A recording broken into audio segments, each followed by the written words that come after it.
Allah made embracing Islam, which is the greatest of his endowments upon the slave, an easy matter, which is merely uttering the two testifications of faith after having a proper belief in Allah and his messenger. He also made blasphemy easy. One word, yani a single word. A single word that belittles Allah or his religion takes the one who said it out of faith and throws him into blasphemy, which is the worst of situations. Yani, committing blasphemy is easier.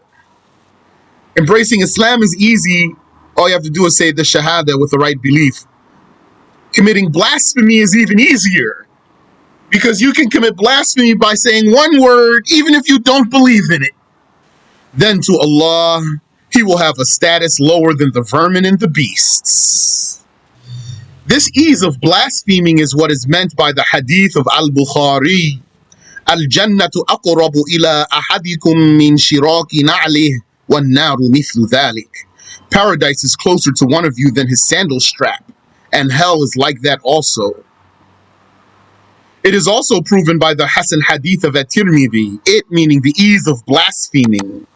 The ease of blaspheming is also proven by the Hasan hadith of At-Tirmidhi.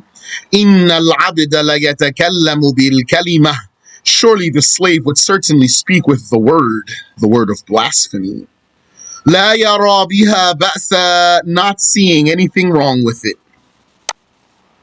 Yahwi biha fi nari sab'ina kharifa. Because of it, he falls for 70 autumns into hell. And so, one might blaspheme without intending to leave the religion and without exchanging Islam for another religion, as is the case of many of those who are attributed to Sufism. The condition of falling into blasphemy is to willingly say the blasphemy, knowing its meaning, without a tongue slip or being forced, or to willingly do what only a blasphemer does. Let's repeat that. The condition of falling into blasphemy, meaning going out of Islam and becoming a kafir, is to willingly say the blasphemy. Willingly, that means you meant to. Knowing its meaning, without a tongue slip, that means you said what you wanted to say. Be mindful there. Someone will say what he meant to say, he just didn't mean to commit kufr. Then when you bring it to his attention, you'll say, oh, that's not what I meant to say. No, it is what he meant to say. It's just he didn't mean to say kufr. He didn't mean to commit kufr. That's different. So when it's not a slip of the tongue, and you meant to say it, and it's kufr, then you committed kufr. The condition of falling into blasphemy is to willingly say the blasphemy, knowing its meaning, without a tongue slip or being forced, coerced, compelled by death threat, or to willingly do, to willingly say, or to willingly do what only a blasphemer does, like prostrate to an idol. Being delighted in the heart is not a condition for falling into blasphemy by consensus. It means even if you didn't like what you did, but you did it willingly, you meant to do it, even if you don't like it, it's kufr. The acceptance in the heart is only conditional in the case of compulsion, as shall come. In the Quran, some people are deemed blasphemers for what they willingly said, despite their excuses and apologies.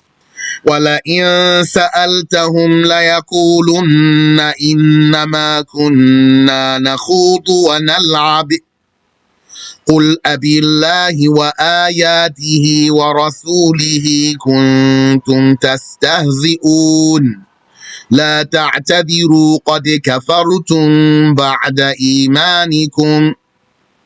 By God, if you were to confront them, they would certainly say, we were just indulging and playing. Say, Muhammad, is it Allah, his verses, and his messenger that you belittle? Make no excuses. You have blasphemed after your belief. Our Sheikh said in the summary, it is not a condition for a person to fall into blasphemy that one must have learned the judgment of the uttered blasphemous words, or that one must have liked or believed their meanings. As falsely stated in the book called Fiqh Sunnah, anger is not an excuse for one to escape the judgment of falling into blasphemy. Even if you are angry, but you said what you meant to say, you committed kufr. وَسُبْحَانَ اللَّهِ وَبِحَمْدِهِ